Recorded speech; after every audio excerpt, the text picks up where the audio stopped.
Oke, Kar. Yang tadi sudah cukup jelas ya. Sekarang ada pertanyaan apa lagi nih yang bisa kita diskusikan? Santai aja. Oke, mungkin untuk fresh graduate pastikan mereka sering dengar LinkedIn kan, termasuk aku juga baru pertama kali nih pakai LinkedIn. Nah, kadang tuh bingung bagaimana cara branding kita untuk kelihatan aktif dan dapat di notice jadi akun LinkedIn kita tuh jadi personal branding kita tuh kadang bingung gitu. Kira-kira apakah yang mesti kita posting tuh kadang saya juga agak suka memfilter ini kira-kira pantas gak sih di LinkedIn postingan yang seperti ini kadang Hmm. apakah harus tentang semua pencapaian kita atau tentang kegiatan emang rata-rata kan orang entah itu kegiatan produktif mereka, pencapaian mereka yang mereka posting, tips and trick mungkin untuk para rekruter.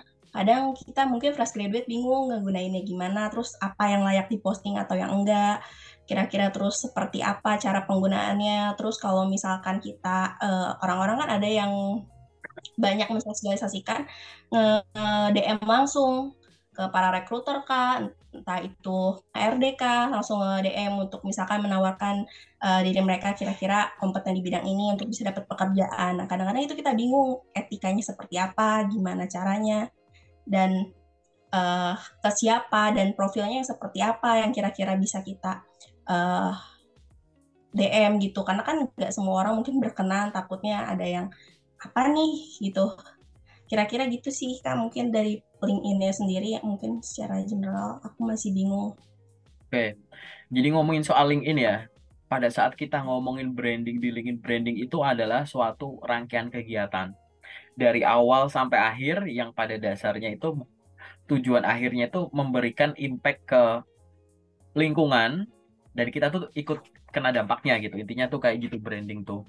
Nah, branding ini kan sebenarnya kayak stempel kayak cap gitu ya.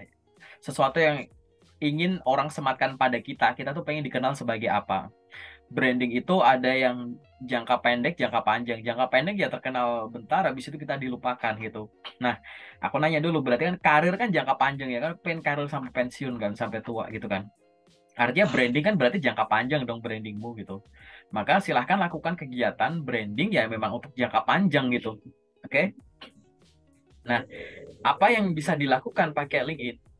Kenapa branding di LinkedIn gitu? LinkedIn sejauh ini tuh adalah platform yang dalam tanda kutip belum ada saingannya gitu untuk branding profesional sebagai seorang profesional kerja gitu ya. Nah, yang harus kita lakukan di LinkedIn itu tetap sama seperti CV. CV kan tadi harus bener cara bikinnya, setelah itu bener cara makainya di masing-masing channel. LinkedIn pun juga demikian gitu.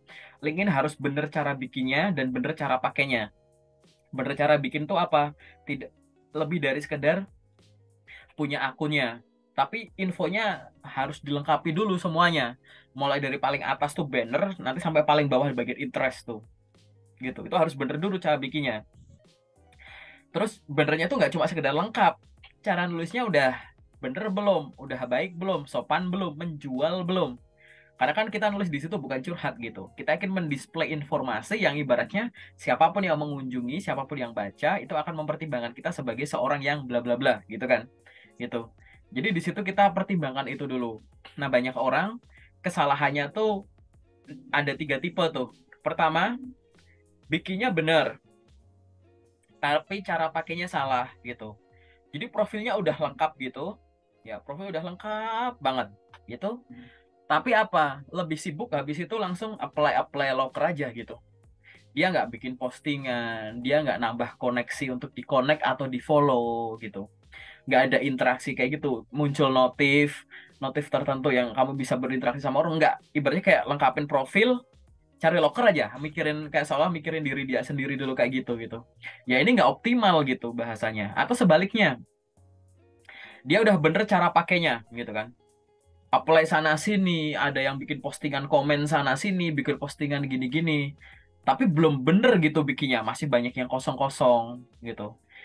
Profilnya baru dibikin seadanya gitu. Ya jadinya akhirnya nggak optimal. Jadi yang harus dilihat apa? Nah, kalau kamu sebagai orang yang sudah punya akun LinkedIn, dicek ulang apakah setiap informasi yang memang ada pada diri kamu sudah tertulis di sini. Kamu punya pengalaman kerja nggak? Punya. Ada nggak di LinkedIn? Ada. Bener belum cara nulisnya?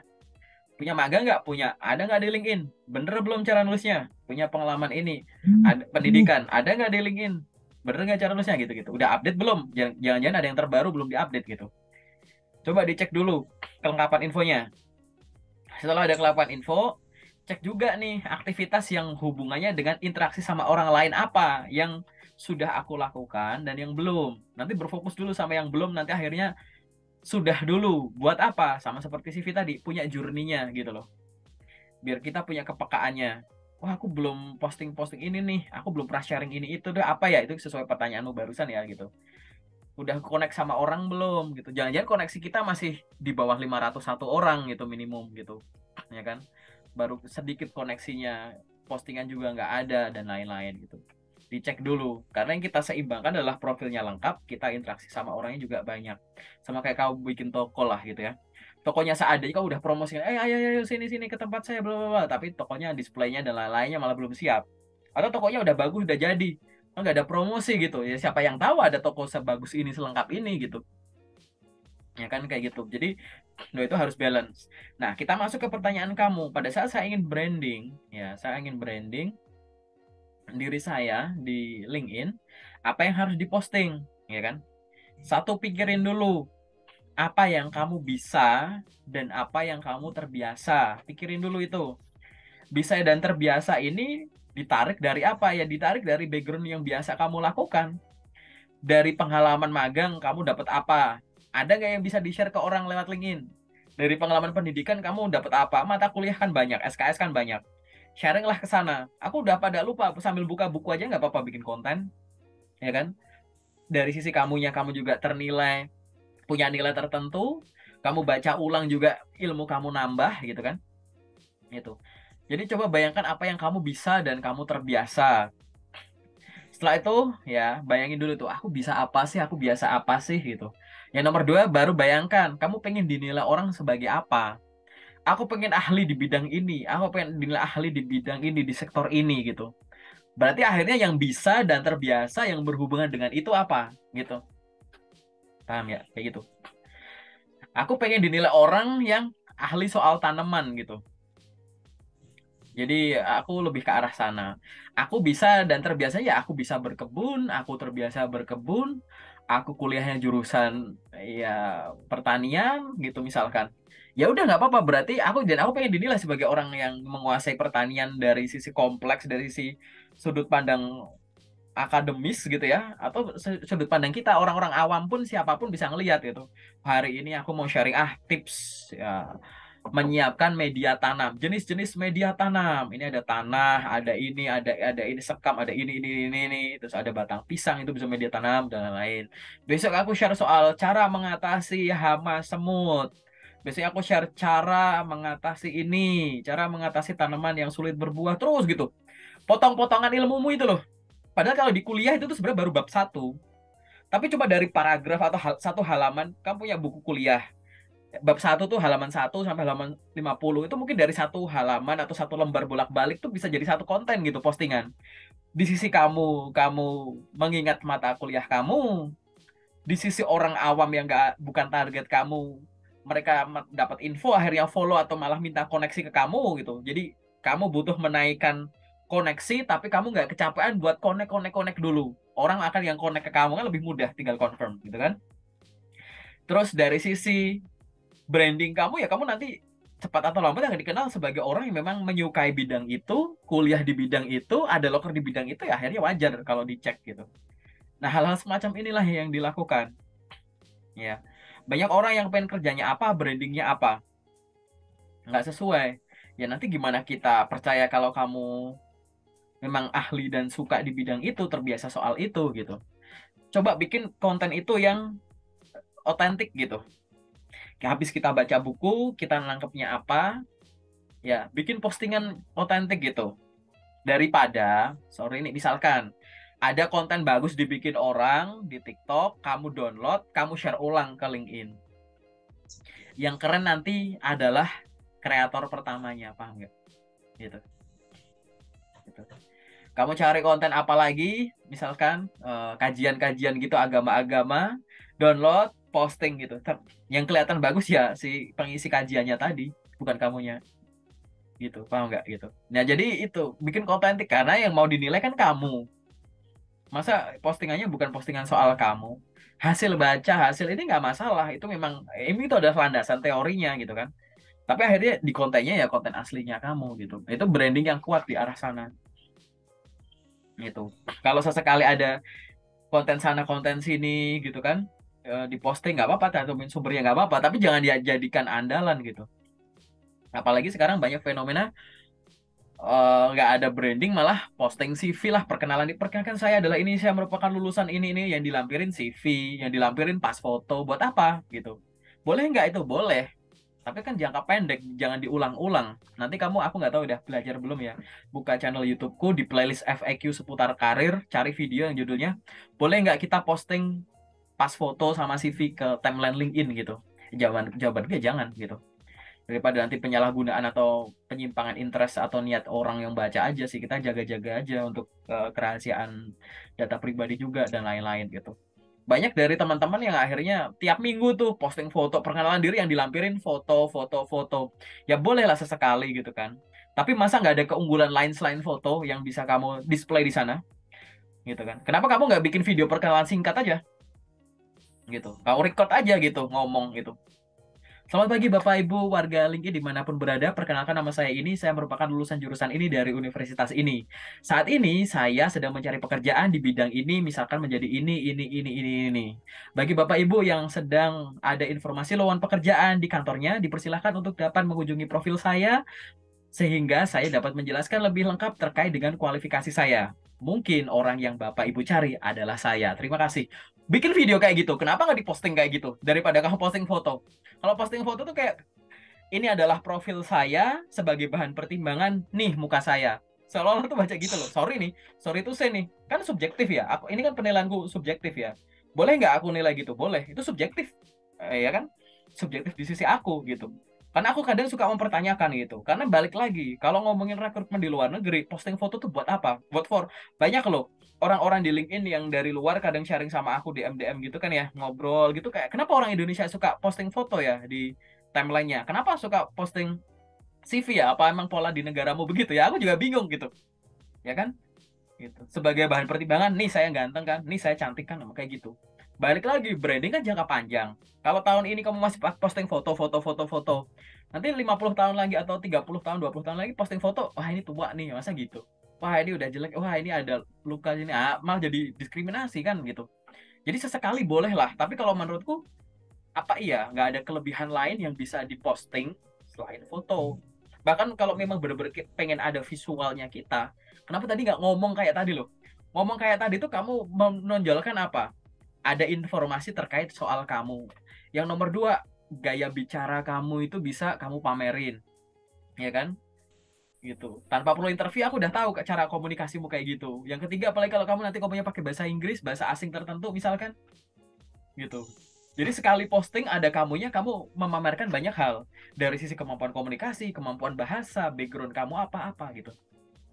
Bikin video-video pendek gak apa-apa gitu kan. Gitu. Nah, akhirnya posting di LinkedIn udah isinya displaynya kamu. Itu posting ke LinkedIn, posting ke Reels, posting ke shortnya YouTube, posting ke TikTok kali aja FYP gitu. Ya udah gitu. Sekali tag bisa dipost di mana-mana gitu. Gitu. Maksudku lebih ke arah sana daripada tadi CV. Ini ya orang yang sama nih, katakanlah sekarang nih ya, kamu kalau di Instagram ada yang DM, Kak follow back kakak gitu, salam kenal ya Kak, minta nomor HP-nya dong, kamu nggak kenal, dikasih nggak, di follow back nggak? Nggak ya, Enggak, nggak paling kan? lihat profil dulu. Nah, lihat dulu, kalau nggak meyakinkan didiemin gitu, kalau bisa biar bangga gitu, following sama follower lebih banyak followernya gitu, itu cara, itu psikologi angka tuh kayak gitu kan, gitu. Nah, gimana caranya orang yang sama, yang dia dalam tanda kutip ya, eh, sangat sangat hati-hati dalam bikin postingan atau connect orang, terus nerima koneksi orang, bahkan tiba-tiba di DM kayak Kak fallback, jangan kan minta nomor HP, fallback aja nggak di fallback gitu kan. Gimana caranya orang yang sama di LinkedIn boro-boro, jangankan cuma connect, tanpa diminta dia ngasih CV loh, nggak cuma ngasih nomor HP, itu ngasih alamat, ngasih background pendidikan, ngasih ini itu, orangnya sama, dalam tanda kutip orang yang sama, kok jual mahal di IG, tapi di LinkedIn bisa semudah itu Pernah bayangin nggak ini seolah-olah ya, dan kamu ngerasa kayak di LinkedIn itu aman-aman aja gitu posting data pribadi di timeline. Pernah bayangin nggak itu seolah-olah kamu posting CV di feed kamu gitu. CV-mu 2 halaman atau 3 halaman ya, jadi grid tuh 2 3 tuh di feed gitu. Aman nggak tuh kayak gitu? Orangnya sama, tapi dia bisa ngerasa safe di LinkedIn. Padahal dengan cara yang salah. Nah, cara yang salah itu nggak akan diprotek keaman datanya sama LinkedIn. LinkedIn tuh udah punya guide gitu. Guide cara main di komunitas LinkedIn. Kalau kamu ikuti guide ada masalah, LinkedIn support. Udah berapa puluh, sejauh ini berapa puluh tuh aku sering report akun-akun palsu, akun-akun yang ada interest yang bikin bawa negatif, aku report langsung ke LinkedIn pada hilang kayak gitu. Asal si orang ini yang aku report itu sudah melakukan melakukan guide-nya, jadi si korban itu melakukan mengikuti gitu ya aturan cara main yang ada di LinkedIn, terus ada orang lain yang melakukan sesuatu yang salah, buktinya tinggal kirim ke tim LinkedIn, udah ini langsung dihabisin tes gitu. Tapi kalau sesuatu buruk terjadi, tapi kamu juga melanggar aturan kaidah main di komunitas LinkedIn, ya gimana nih protek sama LinkedIn-nya gitu. Hanya karena dibiarkan sama LinkedIn posting foto, posting CV ya dianggap itu ya itu polamu di negaramu lah itu. LinkedIn kan nggak ada yang nyuruh kan. Ada nggak, baca aja guide-nya LinkedIn yang setiap orang wajib posting CV.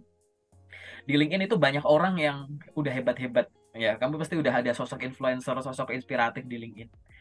Iseng aja kamu lihat postingan dia di scroll tuh sampai setahun 2 tahun ke belakang. Pernah nggak dia posting CV dia di LinkedIn-nya? Gitu. Yang level-level direktur, level C gitu. Nggak ada gitu.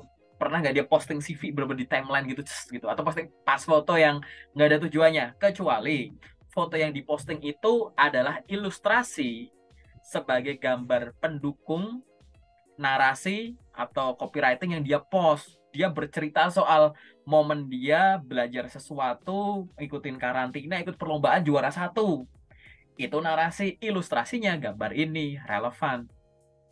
Dia bikin postingan, foto begini. Dia bikin postingan lagi, foto begini lagi. Buat apa gitu? Pas foto, banyak foto begini tuh pas foto gitu ya. Gitu. Jadi bukan gambar menjelaskan artikelnya gitu. Ini kan kebingungan namanya gitu. Nah, jadi jangan branding semacam itu. Nah, balik lagi ke pertanyaan kamu, jenis konten macam apa ya tadi? Satu, yang kamu bisa dan terbiasa. Yang kedua, yang kamu tahu kamu pengen dinilai sebagai apa. Yang ketiga, posting secara rutin. Kalau bisa sehari satu post baik, diselang-seling nggak apa-apa. Hari ini bikin kontennya, postingnya besok, besoknya bikin kontennya lagi, besoknya post. Kayak gitu nggak apa-apa. Tapi yang view cuma dikit, Kak. Yang ini cuma dikit nggak masalah. Nggak usah terprovokasi dari sisi view-nya dikit, yang komen dikit, interaksinya dikit. Karena ya koneksimu masih terbatas. Jadi sambil kamu bikin postingan, sambil kamu nambah koneksi, nah kan lama-lama tumbuh. Selain itu kan postingan kayak tadi kan bisa ada triknya gitu biar bisa atensi ke banyak orang, impressionnya ke banyak orang. Misalkan apa? Kasih hashtag, kasih tagar di postingan. Cari tagar-tagar yang terkenal di LinkedIn itu apa aja gitu. Oh, hashtag ini gitu. Ini hashtag-hashtag terkenal nih di LinkedIn nih. Kasih aja hashtag itu. Karena di LinkedIn kan hashtag bisa di-follow. Jadi begitu kamu pakai hashtag itu akan terdisplay tuh ya di berandanya dari orang-orang yang follow itu, dan kalau emang kebetulan dia lagi online kan bisa terpapar gitu. Kalau topiknya sesuai dengan yang kamu pengen ya pasti akan ada interaksi di dalamnya gitu kan. Atau tadi biasanya kamu bisa bikin postingan terus mention orang-orang dengan follower lebih banyak. Kamu mention aku, mention orang lain siapa gitu kan. Kalau misalkan nih followerku 10.000 misal, kamu bikin postingan, followermu baru 100, kamu bikin postingan, berarti kamu itu postingan kamu akan terdisplay di halaman 100 orang koneksimu. Oke? Tapi begitu aku like postinganmu, tek gitu, maka postinganmu juga kelempar ke 10.000 followerku. Gitu. Gitu kan. Nah, sekarang gimana cara kamu narik atensi orang dengan follower lebih banyak untuk nge-like setiap postinganmu? Kalau kamu nggak kenal dulu sama dia, kamu nggak kenal tiba-tiba nge-mention, ya ngapain aku like gitu. Kalau kamu udah biasa berinteraksi dan lain-lain, postingannya bermutu dan lain-lain gitu. Gitu. Itu di like itu, ini adalah trik aja gitu. Tapi kan juga nggak bisa jangka menengah, bisa kalau jangka panjang juga nggak bisa kan. Barangkali beliau-beliaunya udah nggak main LinkedIn lagi gitu kan. Atau nggak bakal selalu bisa bikin bikin like support dengan cara semacam itu gitu kan. Sehingga ya Di awal-awal aku pakai main hashtag nggak apa-apa, aku main ini dulu nggak apa-apa, mention orang nggak apa-apa, sambil aku numbuhin followerku. Jadi nantinya tanpa aku perlu follow atau mention orang tadi, sorry ya, tanpa aku mention orang tadi, ya interaksinya udah banyak gitu. Itu butuh waktu sih untuk ke arah sana gitu. Dan bagusnya tuh itu sejalan dengan branding gitu. Nah kalau postingan kamu memaksakan diri posting dengan hal yang kamu nggak bisa, nggak terbiasa gitu, capek sendiri nanti, nggak bisa rutin, bad mood. Bikin postingan tuh butuh mood loh, nyiapin Iya. materinya, nyarap ini, belum kalau udah siap mau posting mikir lagi, ini udah sesuai belum ya, ada yang salah nggak ya gitu. Aku takut lagi ini, malah aku sosokan ngajarin bahas soal ini padahal aku cuma S1, ini di dalamnya ada S2 ada S3 gitu. Nah kalau kau terlalu mikir-mikir gitu nggak kelar-kelar gitu. Jadi yang terakhir saranku terkait dengan branding dengan postingan LinkedIn adalah selain tadi ya, yang kamu bisa dan terbiasa, kemudian tanya kamu ingin dinilai sebagai apa, kemudian bikin secara rutin. Selanjutnya adalah coba maksimalkan fungsi hashtag dan orang-orang dengan follower banyak untuk support kamu. Yang terakhir adalah, terakhir ini sebenarnya yang pertama ya, yang terakhir adalah persimpel cara mikir dan cara kerja gitu. Kamu nggak butuh ratusan atau ribuan like gitu, atau ratusan atau ribuan komen. Kamu butuh postinganmu ini dilihat oleh orang yang tepat sehingga orang tersebut memberikan kamu kesempatan untuk kerja di dia. Paham nggak? Gitu. Nah, karena kita belum tahu orang yang tepat ini siapa, makanya sebisa mungkin kita bisa ngejangkau sebanyak mungkin gitu. Tapi jangkauan banyak ini bukan dijadikan target akhir, karena pada dasarnya aku cuma butuh satu orang kok gitu. Aku screenshotnya nggak ada di sini. Ada orang dia bikin postingan, aku coba scroll kan. Set, itu kayak 3 bulan tuh yang like tuh paling di bawah 20 lah. 11, 15 gitu. Nah, ada hari di mana masih belasan kayak gitu. Tapi 2 orang yang ngefollow dia itu yang nge-DM dia gitu, nawarin kerjaan gitu. Gitu. Jadi kan nggak butuh yang kecuali buat cari kerja gitu kan. Daripada kamu misalkan posting foto, sorry itu saya nih, kamu good looking, posting foto, wah, yang reaksi udah sampai ratusan tuh kan, wah gitu. Yang komen up gitu, malah nyimpang. Yang komen banyak, tapi akhirnya buat apa nggak ngasih kamu kesempatan kok buat nyabarin kerja gitu. Kalau mau cari yang nge-like banyak, yang interaksi di situ banyak, komen banyak, ya mungkin di sosmed-sosmed sebelah aja. Di sini kan tujuan utamanya angka itu menunjukkan jangkauan, bukan target akhir. Karena aku, kenapa kok angkanya aku banyakin? Karena aku nggak tahu orang yang tepat itu siapa. Makanya harus kena dulu nih yang banyak gitu. Sehingga itu jangan dijadikan bahan pertimbangan kayak, interaksinya cuma dikit lah, aku malu lah, yang lebih hebat udah banyak lah, aku cuma first gram. Persimpel cara mikir dan cara geraknya. Oke, aku bisa ini, aku terbiasa ini, aku pengen dinilai sebagai ini. Oke, aku pengen bikin postingan tiap hari, aku nyiapin materinya pagi, postingannya sore, dan aku rutin aja dulu sebulan gitu. Sambil aku nambahin koneksi, nanti kita lihat hasilnya apa. Udah, sesimpel itu loh cara mikirnya. Gitu. Nah, itu yang harusnya kamu lakukan. Oke ya. Jawabannya sampai mana-mana ya. Menarik banget nih. Gitu. Ada yang belum terjawab belum ya gitu. Ini lebih kayak cara brandingnya tadi ya gitu. Aku nggak mau nyebut bahwa coba bikin postingan soal ini soal ini. Silahkan dipikirin sendiri apa yang kamu bisa dan terbiasa. Bisa dan terbiasa ini kan bisa dari pengalaman pendidikan, pengalaman kerja, pengalaman magang, organisasi. Pengalaman kerja juga bisa kerja di kantoran atau kerja di rumah. Kamu ada freelance, ada part time, ada daily worker apa misalkan, ada entrepreneurship apa gitu. Nggak terbatas gitu. Oke, semoga cukup jelas. Ada lagi nggak pertanyaan yang sifatnya general? Mungkin yang tadi yang aku sampaikan pertanyaan yang seputar orang suka banyak yang mensosialisasikan kalau kita langsung aja tuh kita hubungin koneksi kita Oh di iya, LinkedIn yang sekiranya ngasih peluang. oke, sorry kelewat di sisi itu. Jadi gini, kita berkoneksi sama orang itu jangan jadikan pola kayak followerku banyak, followingku banyak. Banyak orang terintimidasi dengan angka dan akhirnya merasa cukup diri bahwa ini loh followerku banyak, ini followingku banyak, kenalanku banyak. Kalau cuma berkoneksi tapi nggak ada obrolan, buat apa? Gitu kan? Nah, nanti kamu lihat postinganku juga ya yang di YouTube, buka playlist FAQ seputar karir. Di situ ada postingan judulnya perbedaan connect dan follow gitu. Di LinkedIn, kamu bisa connect dan follow orang. Follow itu ibaratnya kamu pengen mengikuti postingannya tanpa perlu tahu kenal dia itu siapa, tanpa perlu ada hal personal yang pengen kamu obrolin ke dia. Follow aja. Jadi aku cuma tertarik sama kontennya, orangnya nanti dulu lah gitu. Karena kamu nggak kenal dan kamu nggak pengen bikin ada komunikasi yang lebih intens gitu dengan dia.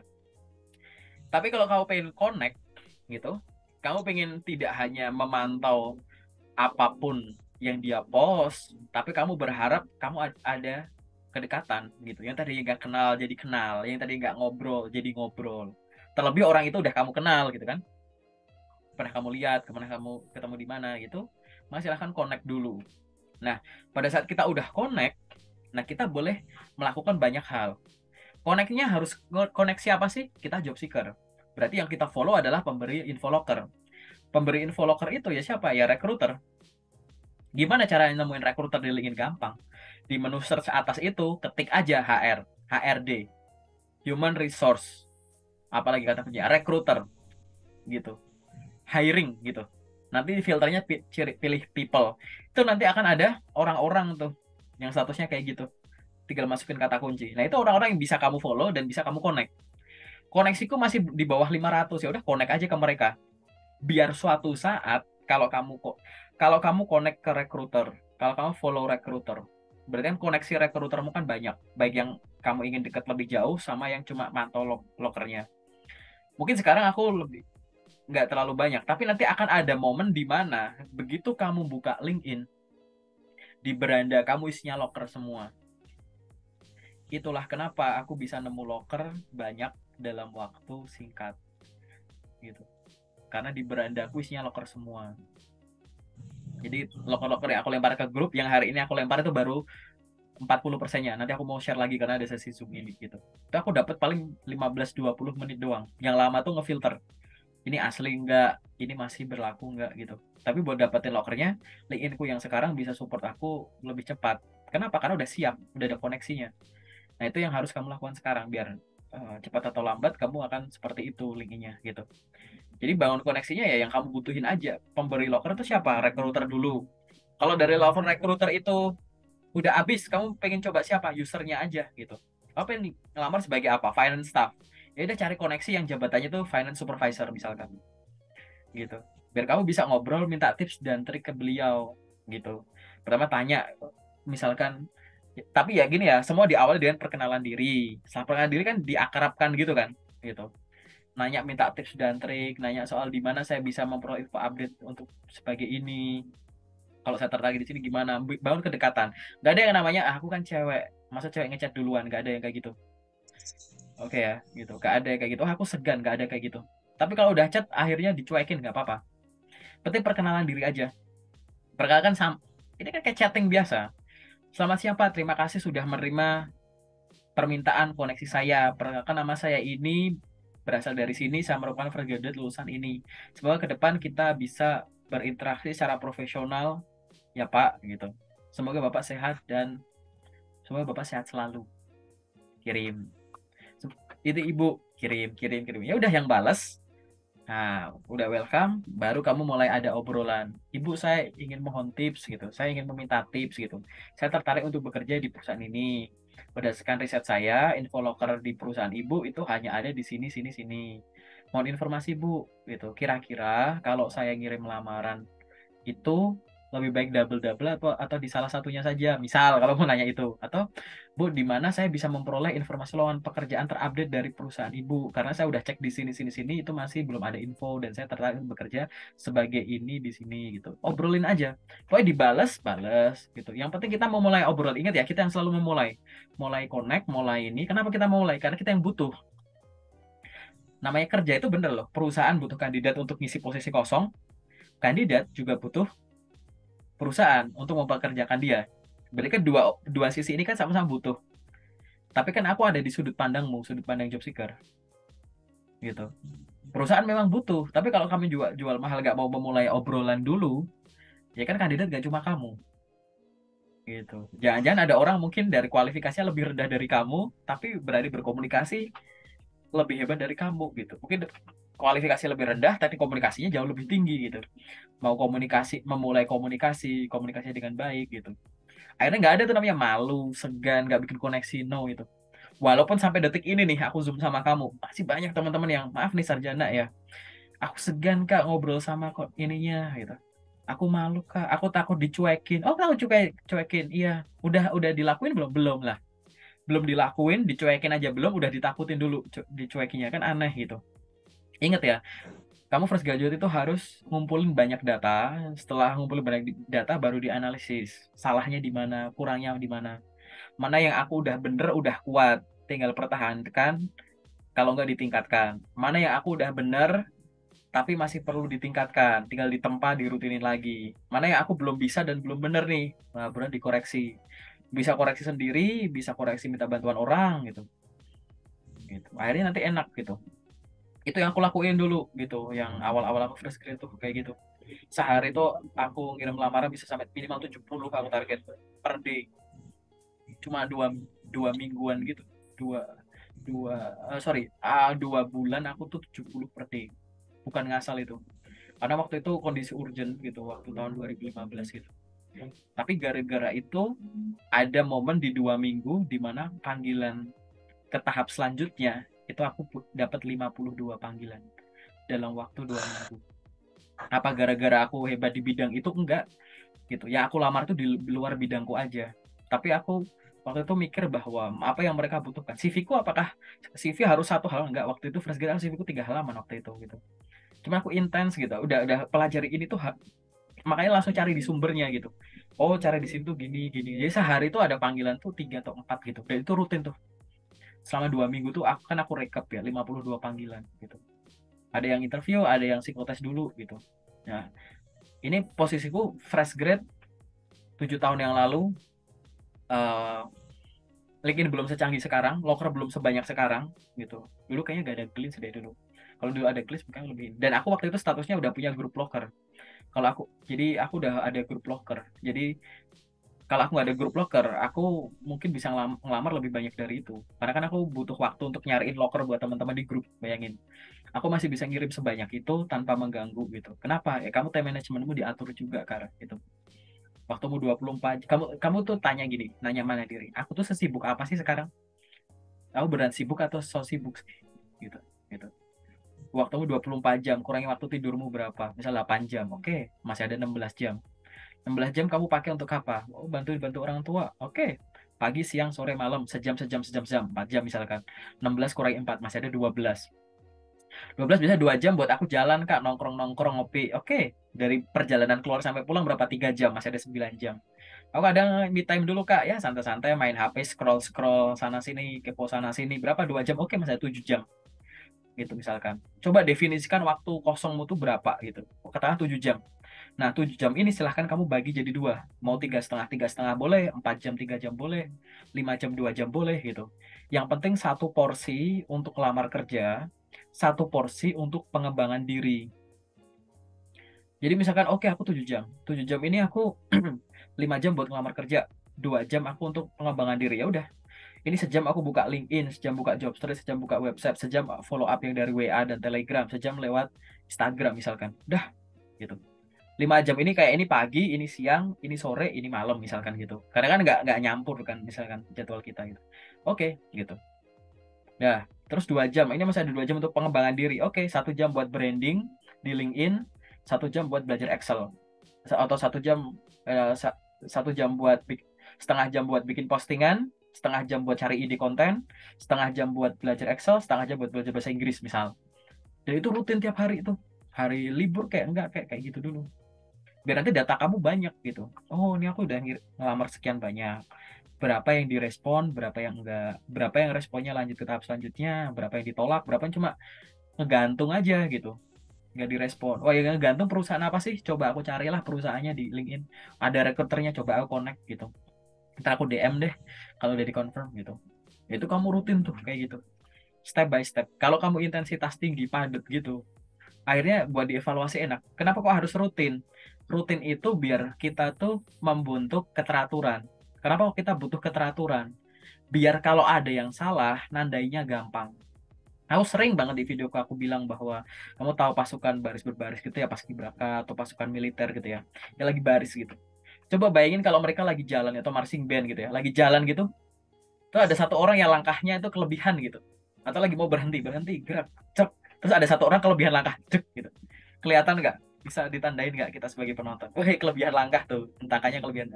Iya, bahkan kita padahal kita nggak lagi ngelakuin itu, padahal kita malah belum pernah ada kesempatan buat jadi uh, pasukan semacam itu, tapi kita yang bukan siapa-siapa bisa ngelihat kalau itu salah. Itulah gunanya keteraturan. Kalau kamu bangun keteraturan, ada yang nggak sesuai gitu, kamu nandainya, oh ini yang salah di sininya gitu. Tanpa perlu kamu nanya sama aku, kamu bisa evaluasi sendiri karena kamu udah bangun keteraturan. Atau orang di sekitarmu bisa nandain, padahal mereka nggak lagi nyari kerja. Loh kamu kok gini sih? Katanya biasanya gini loh. Nah, oh iya ya, gitu. Nah sekarang kalau kami nggak teratur, gitu, dari jumlahnya, intensitasnya belum tinggi, channelnya sana sininya masih masih nggak ini, hari ini nggak ngirim lamaran banyak, besok sedikit, besoknya enggak sama sekali, besoknya ngirim lamaran sumbernya dari LinkedIn ini, besoknya cuma dari LinkedIn doang, besoknya cuma dari Instagram doang, besoknya gitu.